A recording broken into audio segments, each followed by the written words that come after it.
Yan. Para sa Makabayan Block. Baka sakali pick upin ninyo, that's culpable violation of the Constitution. Yan. Kami, we will be concentrating on the defense dun sa kung matutuloy yung sa Pebrero dahil mas maraming kasalanan nito kaysa dun sa isa. Yung isa make believe yung confidential intelligence fund. Hindi ubrang pag-aray. Gusto lamang nilang isiwalat natin kung sino talaga si Grace Piatos, kung sino si Doritos, at kung sino si Chitos dun sa ating mga report para makilala kung sino-sino yung mga nagtatrabaho para sa gobyerno, para malaman kung paano ang ino-operate yung ating confidential fund para ma-identify nila kung sino-sino yung mga nagtatrabaho para sa ating kaligtasan, sa ating matiwasay na pamumuhay. Yung confidential fund ng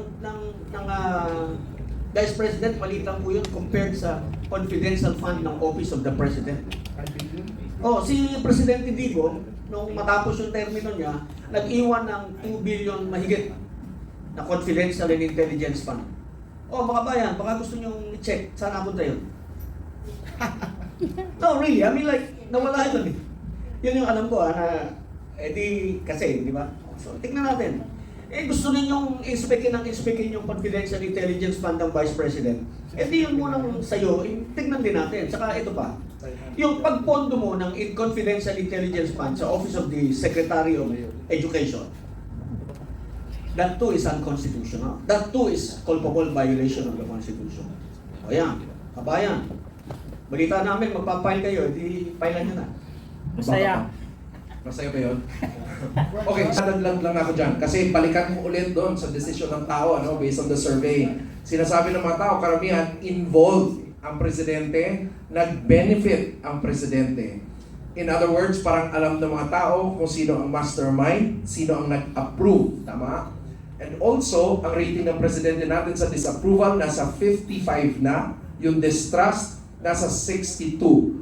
And mostly, ang anti-admin ngayon is nasa 56%. Ang question ko is this going to affect yung magiging decision ng mga House members dun sa impeachment? Kasi ang alam ko may impeachment iyahain kay BBM, may impeachment din na iyahain sa Vice President. Is that going to affect? Because if it's not going to affect, and if our representatives are supposed to be the representatives of their constituents, parang may disparity ang mangyayari doon.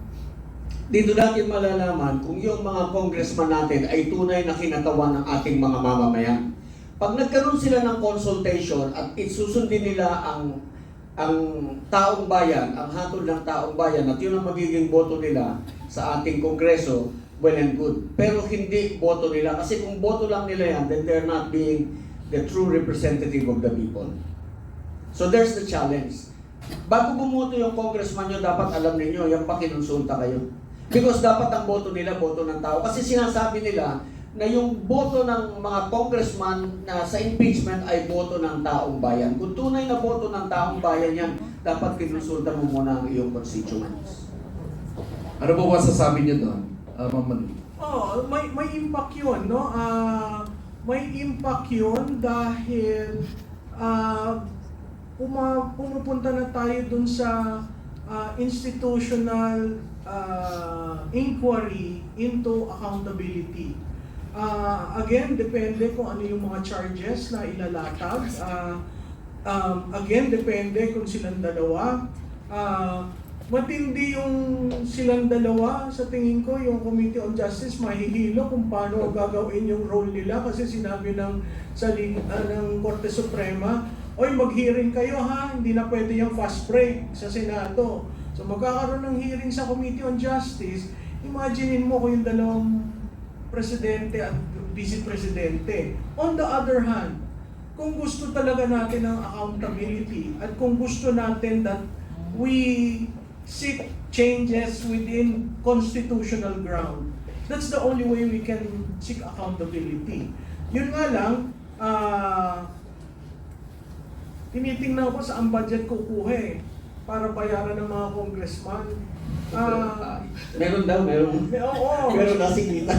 Kaya yung 2026 budget, medyo tingnan nyo. Unprogram daw. Hindi, kasi yung unprogram, wala yung revenue pa So sa tingin ko manggagaling sa AIX, sa MAIT, Yes. or sa Confidential fund. confidential fund. Yun ha, tingnan ninyo Yes, yun, true. 400 billion. Oo. Or sa school buildings. Depende. Pero ang problema niyan, yung previous kasi hindi pa nababayaran eh. Correct. So, naalala niyo yun, nung sinabi na, oy, ilabas niyo na yan. Yung sabi ni nung dalawang congressman, ilabas niyo na yan kasi nakumit na yan. Kailangan ng bayaran, di ba? Yes. So kung pareho, yung parehong member ng 19th at 20th, at ikaw ay hindi ka nabayaran o hindi ka nabigyan ng allocation, these things can work against the leader. Dahil nangako ka sa amin, ngayon gusto mo na naman kaming pumirma dyan, hindi mo naman itinuloy, di ba? So, napakahirap na sa quicksand ang administrasyon na ito pagdating sa impeachment sa Pangulo. At dahil yun nga ang climate na ang taong bayan wala ng tiwala, sino ang most rational animal sa mundo? Di ba politiko? Alam nila ang dapat gawin para manalo. So asahan mo dito sa impeachment, very tricky ito. Hindi porke nasa administration ka, susuporta ka. Hindi porke sinabi ng oligarch behind a political party, susuporta ka. Kasi titingnan nila ng oligarch, uy, naipit ako dito. Uy, hindi ako makagalaw. O, lahat ng pangako ng proyekto hindi na ilalabas. So all these things, ang sense ko, ang Pangulo nasa catch-22 position. Ang Vice Presidente, kung rehash, nung katulad ng dati, nako, kayang-kaya ng legal team niya. Kasi pinaghandaan na nila noong pa. No? Yan lang paulit-ulit na si Piatos, si ganyan. Hindi nila naiintindihan yung joint memorandum on the use of confidential and intelligence fund. Kaya nga sabi ko, palitan nyo yun. Di ba? Hanggat hindi yun napapalitan, yun ang governing law. At kung gusto nyo tingnan kung bakit si Vice Presidente ay ganun, abay, tingnan nyo rin ang confidential and intelligence fund ng Presidente. Buksan na lahat. Di ba? Yun yung sinasabi ko, patas tayo. O, pag nagbukasan, ako yung Remulla Brothers. Ang dami nun. Di ba? Hawak nila, 2 ahensya. O, ngayon, 3 na pa lang, dahil may ombudsman pa. Ayun, So, pa. these things have a way of, if you play your cards right, pwedeng pabor sa administration, but if the institutions and the systems cannot already afford another shock, then that can go against him. So, ang talagang critical doon, pag final, may nag-endorse ba? At pag nag-endorse, i-refer ba sa Committee on Justice? Pag sinorkat yung proseso, naku, lalo magagalit ang taong bayan.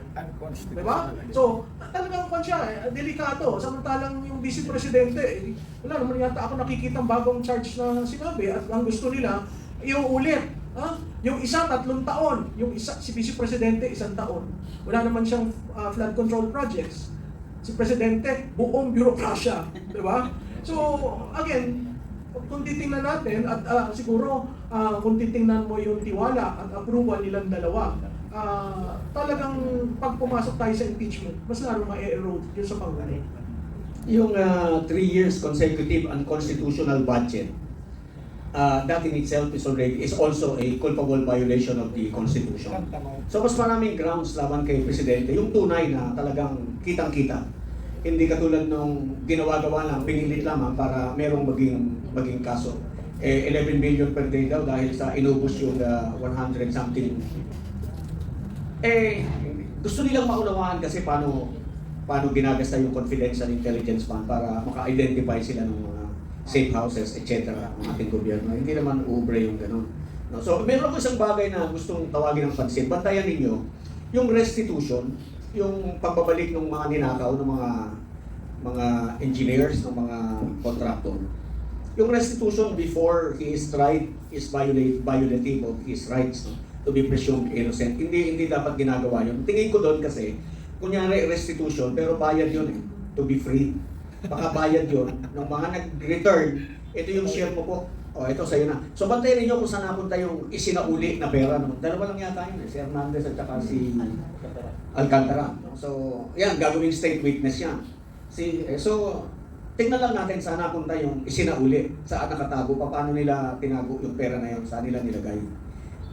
Because Hindi dapat nagiging condition ng restitution. Restitution after. It comes a matter of course. Freeze mo yung assets para hindi mawala, hindi maubos. Hanapin mo yung bahay kung saan nakatago yung mga pera. Kasi wala na yata sa bangko yung mga pera yan, nasa bahay-bahay. Hindi natin tricks yun, syempre, kung saan tinago. Pero makahanap mo yun yung nung araw merong pyramiding nakita yung bahay sa Ayala Alabang. Lahat ng kwarto ng bahay, floor to ceiling yung mga pera Yeah. So doon lang tinatago yung pera. Alright. Maraming salamat po, Jan Garcia. Miss Penny, balik tayo dun sa... Ay oo, maliwanag na maliwanag, damang-dama namin. Talagang pinaparamdam sa amin ang puwersa ng gobyerno. Kaya nga sinasabi ko na kayo na mga nandyan sa panig ng mga naka-uniforming personnel,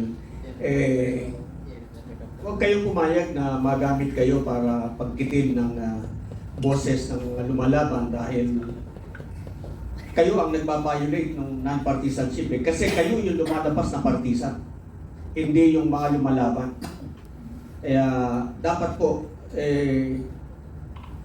isipin nyo naman kinabukasan ng inyong mga anak inilalaban namin kinabukasan ng mga anak ninyo, anak namin ng mga apo natin pagkatapos kayo tong dahil takot lang kayo dahil yung iba diyan kapito ko sa pwesto katulad ng sinabi ko dapat yung mental state ng Pangulo is a grave national security concern dapat yan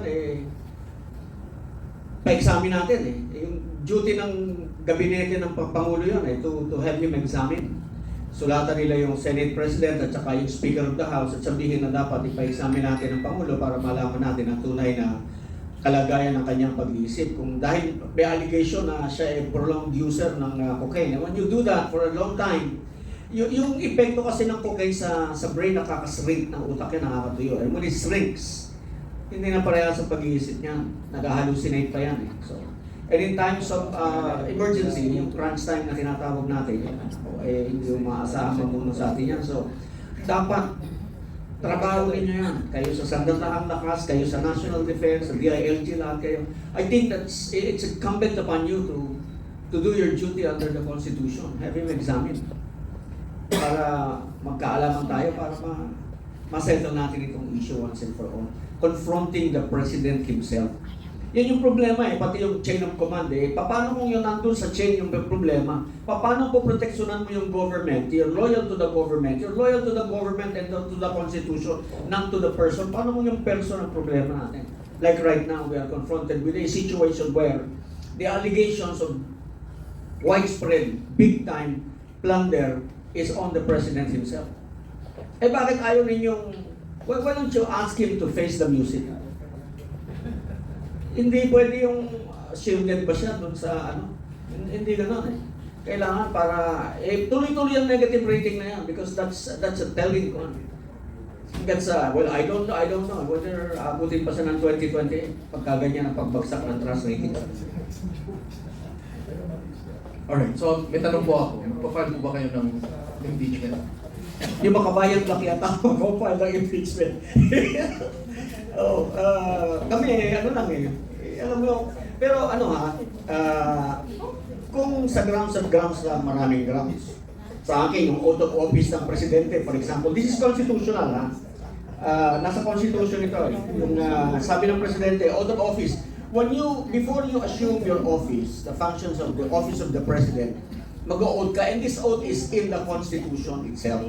Sabi nga, I do solemnly swear that I will faithfully and conscientiously fulfill my duties as President of the Philippines, preserve and defend the Constitution, execute its laws, do justice to every man, and consecrate myself to the service of the nation. So help me God. Yung do justice to every man, it means due process. May due process lahat ng tao. Nung nagpalipad siya ng dating Pangulo, walang due process That was not justice. So that's a violation, a culpable violation of the Constitution. Yan. Para sa Makabayan Block, baka sakali pick upin ninyo, that's culpable violation of the Constitution. Yan.